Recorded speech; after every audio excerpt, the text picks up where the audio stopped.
Hello friends, welcome to my new blog. आप सभी को राधे कृष्णा। आई होप आप लोग अच्छे होंगे, स्वस्थ होंगे और खुशहाल होंगे। सुबह हो गई है, मैं भी अपना नहा धो के आ गई अपने लड्डू के पास। मैंने अपने लड्डू को जगाया, उन्हें स्नान कराने अब मैं लेके जा रही हूँ। मैं पानी वानी लेकर आ गई। पानी का आर तो अभी भी नीचे लगा हुआ है, देखिए कब वो छत पर शिफ्ट होगा।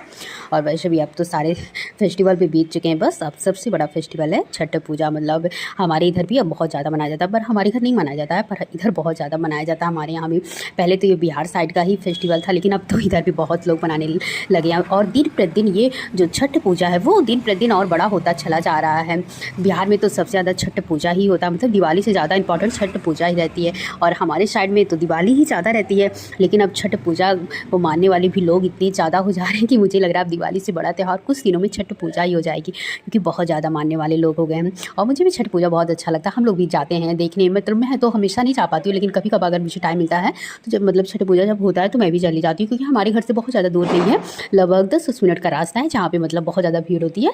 वैकुंठ धाम है, बहुत अच्छा वहाँ छठ पूजा का मेला लगता है, बहुत ही अच्छा। इतनी भीड़ होती है लेकिन मतलब कि चलने का रास्ता तक नहीं मिलता, इतना ज़्यादा भीड़, बहुत ज़्यादा।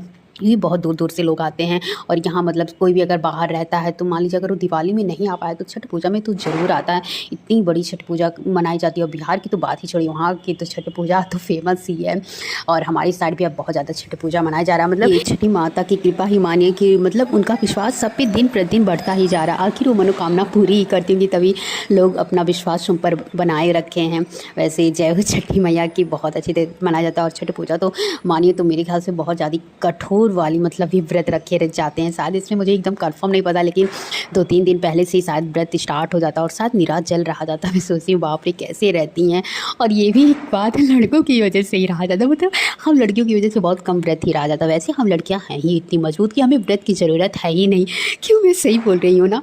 वैसे भी चलिए, लड़कों की व्रत की ज़रूरत पड़ती है, मैंने ऐसे ही कह दिया, क्योंकि भाई मैंने देखा हुआ कि सारे व्रत लड़कों की वजह के लिए ही होते हैं, तो फिर मैंने बोला क्यों नहीं व्रत की ज़्यादा ज़रूरत पड़ती है। चलिए छोड़िए, मैंने भी अपने लड्डू को नहला धुला कर उनका भी कपड़ा वपड़ा मैं उनको पहना दी। फिर मैंने अपने लड्डू का श्रृंगार उंगार करके उसके बाद मैंने लड्डू को भोग खिला दिया। भोग खिलाकर उसके बाद फिर मैं आई, अपना गर्म पानी होने लिया पिया। उसके बाद फिर मैंने चाय और नमकीन लिया। मैं आधी नमकीन तो अपनी चाय में डालती हूँ और आधा नमकीन मैं हाथ में लेकर या कटोरी में लेकर ऐसे ही खाती हूँ, क्योंकि मुझे ये नमक पारे वाली जो नमकीन होती है चाय में जब मैं डाल के खाती हूँ तो मुझे बहुत पसंद है स्पून के साथ, क्योंकि मुझे ये थोड़े चाय में डालकर नमकीन वाले बहुत अच्छे लगते हैं। इसीलिए फिर मैंने चाय वाय पिया। फिर इधर आ गई, कुछ देर मम्मी ने बुआ से बात किया तो मैं भी थोड़ा देर वहाँ बैठी, मैंने भी उनसे थोड़ा बात किया बुआ से। उसके बाद फिर मैंने देखा कि अरे टाइम तो चला जा रहा है, क्योंकि आजकल दिन भी बहुत छोटा हो रहा है। तो मैं फिर आ गई किचन में, थोड़ा मैंने किचन को क्लीन किया। वैसे तो मैं सुबह कर दी थी, लेकिन सब लोग वैसे भी चाय वाय नाश्ता वास्ता किए थे, तो फिर मैंने एक बार और क्लीन कर दिया। उसके बाद फिर मैं आ गई खाना बनाने। सबसे पहले मैंने दाल को रखा धुल कर, और इधर फिर मैंने आलू बॉयल करने को रख दिया, क्योंकि बहन ने बोला था कि जो आलू बॉयल करके सब्ज़ी बनता है और उसमें ऊपर से वो मसाले पड़ते हुए भुने हुए उसको बहुत पसंद है। तो फिर मैं बोली कि लाओ आज मैं यही बना देती हूँ। बल्कि मम्मी ने कहा था कि मतलब वैसे सब्ज़ी लौकी की बनाने के लिए, तो मैंने बोला कि नहीं रहने दीजिए, आज वो बोली यही खाने के लिए तो लाओ यही मैं बना देती हूँ। तो फिर मैंने एक साइड आलू बॉयल करने के लिए रख दिया था और एक साइड मैंने अपना दाल बनने के लिए रख दिया था। इधर मेरे आलू भी बॉयल हो रहे हैं और दाल भी मेरे बन रहा है। उसके बाद फिर मैं इधर चावल वावल भी धुल कर रख लूँगी, और इधर मेरे आलू भी बॉयल हो चुके हैं। उसके बाद मैं आलू छील लूँगी। आलू छीलने के बाद फिर मैं कढ़ाई में रख कर छौंका भी लगा दूंगी आलू की सूखी सब्ज़ी। और इधर मम्मी नीचे से मेरे घर में जो पत्ता होता है अरबी का, उसको तोड़ कर लेकर आई, और केला, क्योंकि भाई बोला था केले की पकौड़ी खाने को, तो छोटा वाला, तो इसलिए मम्मी ने कहा कि केले की पकौड़ी बन जाए। और ये पत्ते वाली पकौड़ी उसको वहाँ ज़्यादा मिलता नहीं है, तो इसलिए मम्मी ने बोला केला पत्ते की पकौड़ी भी बना देती हूँ। तो मम्मी वही सब कर रही थी, और ये मम्मी फोल्ड करके बना रही थी। वैसे तो ये वाली पकौड़ी मुझे जो फोल्ड करके बनती है उतनी मुझे खास पसंद नहीं, मुझे जो मम्मी कट करके बनाती है वो मुझे बहुत अच्छी लगती है। पर ये भी मैं 1-2 खा लेती हूँ, क्योंकि है तो पकौड़ी ही, तो इसीलिए मैं भी 1-2 खा लेती हूँ।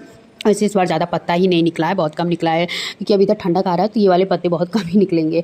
उसके बाद फिर मम्मी ने ये सब पकौड़ी वकौड़ी बना रही हैं अपना, और इधर मेरा खाना भी हो गया था, तो मैं आगे अपने लड्डू को खिलाने। मैंने ये वाली पकौड़ी खिलाई भी नहीं, क्योंकि लहसुन प्याज भी पड़ा था, और मैं चाहती थी बिना लहसुन प्याज का बना लेती, लेकिन मैंने सोचा इतना ज़्यादा मैंने अपने लड्डू को ऑयली खिला दिया, अब कुछ दिन तक तो उन्हें नहीं खिलाऊंगी ऑयली, इसीलिए मैंने अवॉइड ही कर दिया पकौड़ी उनको। फिर मैंने उन्हें दाल चावल आलू की भुजिया सब्ज़ी ये सब खिलाकर फिर मैं आ गई किचन में। और इधर मम्मी पकौड़ी भी तल रही थी उसको कट करके, तो मम्मी ये पकौड़े को तल रही थी। और इधर मैं सोची कि लाओ थोड़ा सा बर्तन वर्तन पड़ा हुआ है उसको मैं धुल लेती, क्योंकि मम्मी पकौड़ी बना रही थी। क्योंकि ये पत्ते वाली पकौड़ी मुझे नहीं बनाने आती है, मतलब जो कट करके बनता है वो तो बना भी लेती हूँ, लेकिन ये जो फोल्ड करके बनता है वैसे मतलब इसको मोड़ ओढ़ के एकदम कट ओढ़ करके, ये वाली मुझे नहीं बनाने आती है, इसलिए मम्मी ही बना रही है। दिक्कत रहता था इसलिए मम्मी बना रही है। और मम्मी ने केला भी कट ओट कर लिया था, कह रही है कि बनाने के बाद फिर केले की पकौड़ी बना दी। और मैंने सोचा कि मैं आलू बॉयल की हूँ तो मैं उसके बाद में लास्ट में टिक्की भी बना दूँगी। उसके बाद फिर आई अपने लड्डू के पास उनको सुलाने के लिए। मैंने अपने लड्डू को पानी वानी पिलाया, पानी उन्हें पिलाकर मैं लड्डू का श्रृंगार उतार कर उन्हें सुला दूँगी। और इधर जो मैंने आलू बॉयल किए हुए थे उसकी अब मैं सोची कि लाओ मैं टिक्की ही बना लेती हूँ, क्योंकि बेसन भी बचा हुआ था, तो इसीलिए मैंने बना ली उसकी थोड़ी सी टिक्की। तो इसी अब उसको मैं तल दूँगी, क्योंकि अब मेरी पकौड़ी भी बन चुकी है और इधर सब लोग खाने के लिए बैठ गए हैं, तो मैं सोची लाओ सबको मैं दे भी देती हूँ पकौड़ी। और फिर इधर सब लोग खा रहे हैं, फिर मैंने भी खाना बना लिया, क्योंकि अभी गरम पकौड़ी थी, तो फिर मैं सोची कि लाओ मैं भी खाने बैठ जाती हूँ, क्योंकि जब पकौड़ी ठंडी हो जाती है तो बिल्कुल भी अच्छी नहीं लगती है। तो इसीलिए फिर मैं भी सबके साथ बैठ गई खाने के लिए, सब लोग भी खा रहे हैं, मैं भी खाने के लिए बैठ गई। फिर इधर मैं कुछ देर आराम की, आराम करने के बाद फिर मैंने कुछ देर पढ़ाई की, और इधर बीच में भी मेरी दरवाज़ा लगा हुआ नहीं था, तो ये हुआ कि दरवाज़ा लग जाए, क्योंकि अब सारे इधर फेस्टिवल भी ख़त्म हो चुके थे। तो हुआ कि दिन प्रतिदिन लेट हो रहा, क्योंकि दरवाज़ा भी बंद करा गया था अभी तक, तो वो लोग लेट कर रहे थे। तो हुआ कि अब जब आ ही गया तो लग जाए।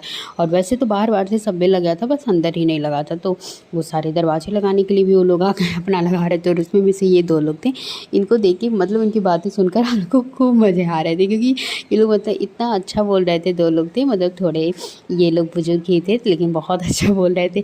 वो कह रहे थे कि ऐसे नहीं ऐसे लगेगा, वो बोल रहे थे ऐसे नहीं ऐसे लगेगा, वो कह रहे थे कि आपके दरवाजे थोड़े बड़े, मतलब दोनों लोग आपस में बहुत डिस्कस कर रहे थे। हम लोग बैठ के खूब मज़े ले रहे थे, पढ़ाई हम लोग की कर रहे थे, लेकिन पढ़ाई में कहाँ मन लग रहा, जब इतनी इंटरेस्टिंग बात चल रही है तो फिर हम लोग वही सुन रहे थे। उनकी बातों को फिर कुछ देर सुना उन्हें, फिर हम लोग आ गए अपना इधर वाले रूम में, क्योंकि वो लोग वहाँ दरवाजे लगा रहे थे। फिर पापा मेरे लिए ले आए थे फ़ोन कवर, गए थे बाहर, तो वैसे तो मेरे फ़ोन का कवर मिल ही नहीं रहा, पता नहीं क्यों नहीं मिल रहा है। ये भी नहीं कि ओल्ड फ़ोन है, न्यू ही फ़ोन है, पता नहीं क्यों नहीं मिल रहा है। मतलब मैं भी इतनी परेशानी, पापा तो जब भी जाते हैं मार्केट साइड तब भी पूछ के आते हैं। तो ये एक फ़ोन कवर मिला, तो पापा बोले कि इसको चेक कर लो, अगर ये हो जा रहा है तो ठीक है।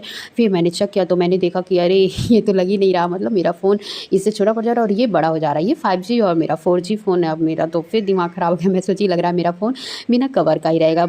और कवर मतलब मेरा फ़ोन वैसे अच्छा ही है, पीछे से कलर उसका बहुत प्यारा है, लेकिन बात यह है कि फ़ोन कवर ना होने की वजह से वो मतलब गिरेगा तो फिर टूटने का डर रहेगा। लेकिन फिर मैंने पापा से बोला कि इसको चेंज कर दीजिए, क्योंकि नहीं सही है, मेरे फ़ोन के लिए पर बड़ा प्यारा था ये फ़ोन कवर।